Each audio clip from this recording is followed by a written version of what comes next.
Hi, everybody. Oh. I'm Lisa McNulty, producing artistic director of WP Theater, and I'm kicking off part 2 of Meet the Changemakers. I love being in this room full of inspiring people invested in making space and change for women on Broadway, and I particularly love that I get to share our work with all of you. I also want to thank Women of Broadway for this incredible celebration. WP is an off-Broadway theater that's been producing work exclusively written and directed by women since 1978. We're the oldest and largest theater in the country doing that work. Our history is a total Broadway who's who. Diane Paulus, Rebecca Teichman, Rachel Chavkin, Dominique Morisseau, Pam McKinnon, Sarah Rule, Lynn Nottage, Lee Silverman, Pulitzer Prize winner Martina Mayock, so many more.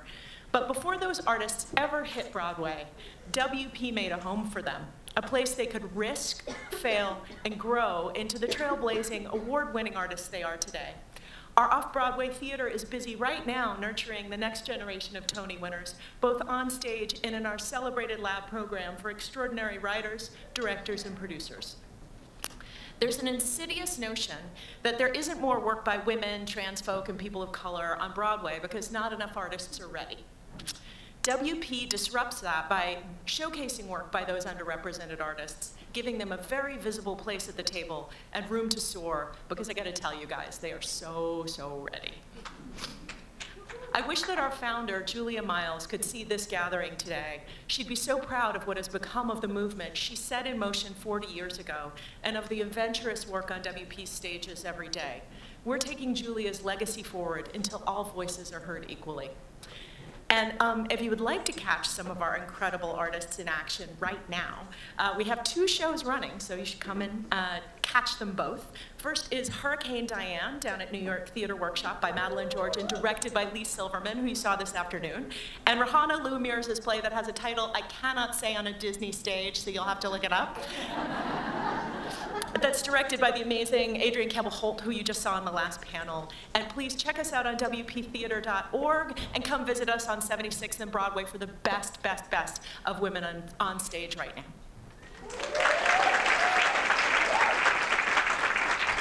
Hi, my name is Emma Goidel. I'm a playwright, and I'm a new member of the Kilroys. Yeah, thank you. So the Kilroys is a volunteer collective of New York and LA-based artists, playwrights, directors, producers, who in 2013 decided they were done talking about the underrepresentation of plays by women in our industry and came together to take action.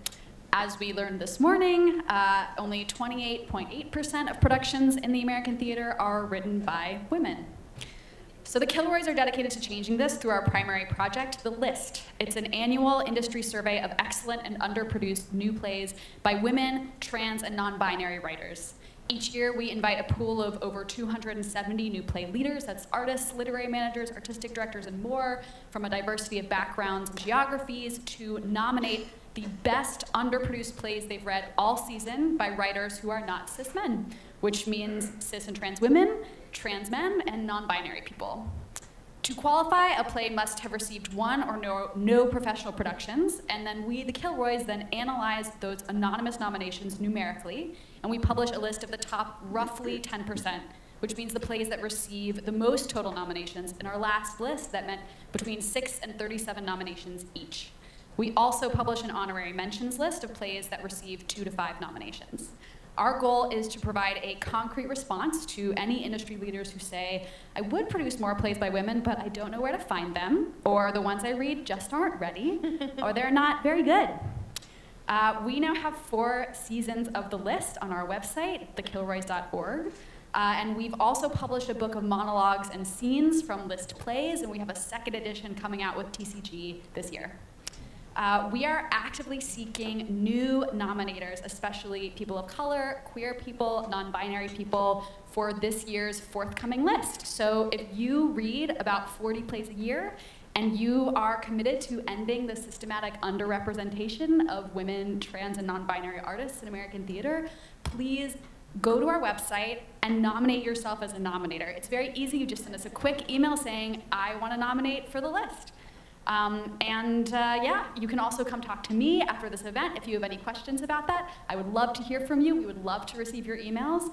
And thank you to all the people who organized this event and everyone who came out to celebrate women in theater today.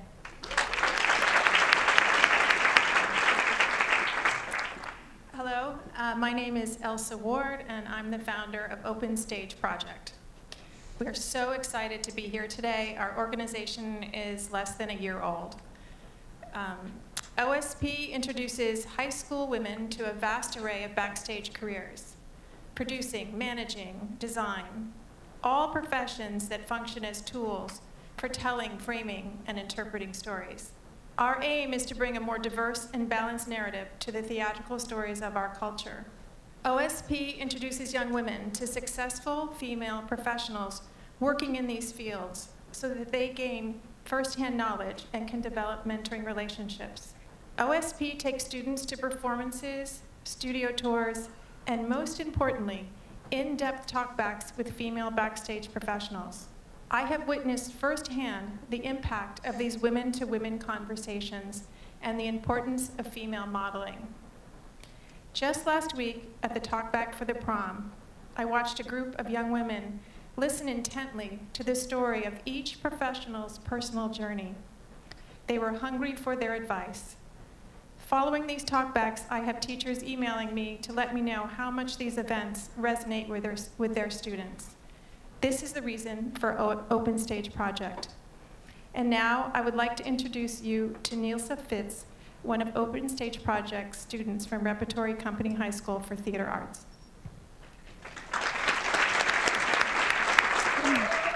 I had the most amazing experience of meeting a Broadway producer through Open Stage Project. This experience was so important because it showed me I could make it in theater.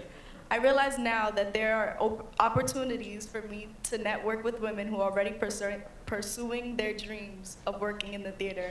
And I am forever grateful for Open Stage Project for giving young women like me this opportunity while I was still in high school.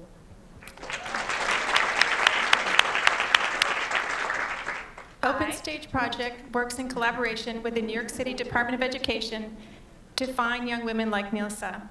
To bring performances and talkbacks to our students, Open Stage Project has partnered with Davenport Theatrical Enterprises, Foresight Theatricals, Manhattan Theater Club, Disney Theatricals, and Hudson Scenic Studios. If you would like to support Open Stage Project, you can reach us through our website. We are looking for volunteers, donations, and female professional mentors to continue our mission. Thank you so much. Thank you, I'm sorry. Hi, I'm Emily Rellis, and I'm one of the founding producers of SheNYC Arts. SheNYC is a theater organization made for women by women. Tired of seeing the low stats of women on Broadway in the director role, the composer role, the writing role, the ladies of SheNYC wanted to take action and provide a space where early career artists, and more importantly, women who have something to say, could have a space to show their work in full and in front of an audience. Starting as a small theater festival in 2016, we're now expanded to 2 coasts with our annual summer theater festivals in both New York and LA. We've produced 26 new full-length plays and musicals, all by women, with 13 more to come this year. In our 3 years of work, over 5,200 people have seen or worked on our shows developed by women. We've had a play where 2 female comedians from Brooklyn played dozens of different characters. We've had incredible plays that tackle themes of consent, sexual assault, and feminine identity. We've had a musical about a zombie high school takeover that sold out so many performances we had to keep adding more. We've had a musical help shine a light on reproductive rights by placing us in a dystopian future where humans lay eggs. I like it up here. Hi, I'm Eleanor T. Vanderberg, and I am one of those writer-composers. When my co-writer and I conceived our science fiction musical called The Human Incubator, we were not sure how or where we would be able to produce a full-length, 27-song comedic romp about reproductive ethics in a world where, yes, humans lay eggs.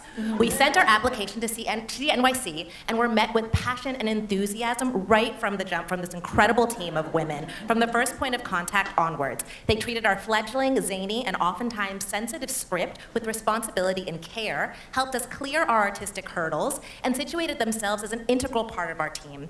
And they know how to throw an amazing after party.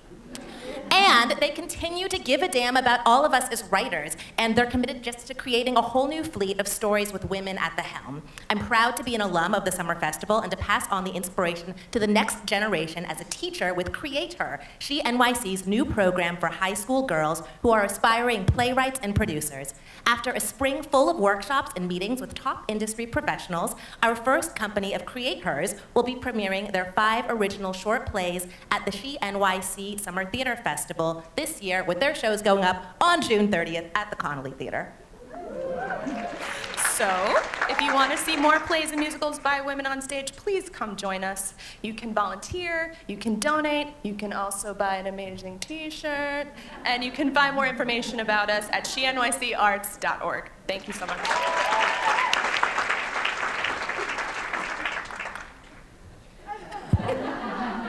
I have a t-shirt too, and I really like theirs. Hello, my name is Rachel Spencer Hewitt, and I'm the founder of Parent Artist Advocacy League for the Performing Arts, or PAL. Yeah, thank you. Yeah, all right. Those two have visited our website. Thank you. We are a national organization with local chapters around the country, with an online resource hub growing a list of family-friendly performing arts organizations so you can find supportive work.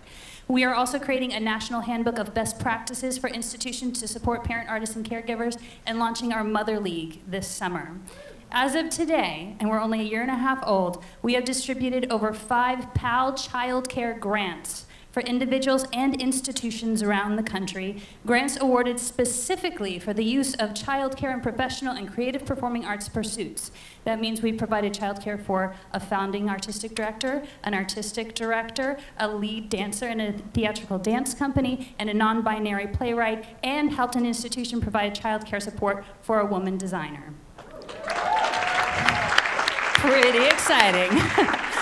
As the theme of today is inspiring changemakers, it's my honor to introduce you to someone who is an inspiring changemaker to all of us at PAL, and the recipient of our first child care grant for a mother artist of color, Garlia Cornelia Jones. So in 2008, I founded a reading series called Blackboard Plays for Black playwrights here in New York.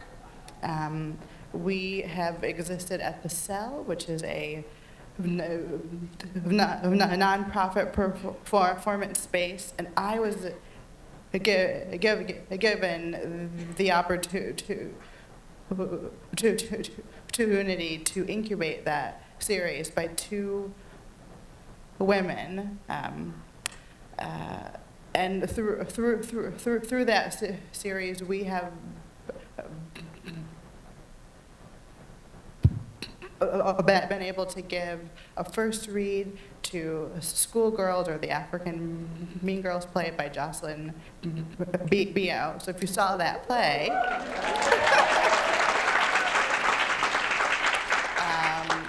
we hosted the first reading of it. If you've seen Ain't No Mo by Jordan E. Cooper, which is now at the Public, we gave the first read to that play. So I founded Blackboard, incubated by Nancy and Kira at the Cell before I had kids. And then by the time we're through, 10 years later, I have two. And so throughout my time with that series, I figured out how to juggle a child on one foot and write an email over here and read a play behind my head. And you know, and it was something I saw because as a child, I was part of my dad's rehearsal. So having my kids part of my theatrical life has been a huge deal. And so applying for this grant in the fall was a really big thing because child care is something that we all as parents, especially as women, have to deal with. And so as my responsibilities through this organization and the other ones that I'm part of grew, child care was always something that was a stretch. So as the first recipient of the PAL grant for Mother Artists of Color, I can attest to the support that that really does go a long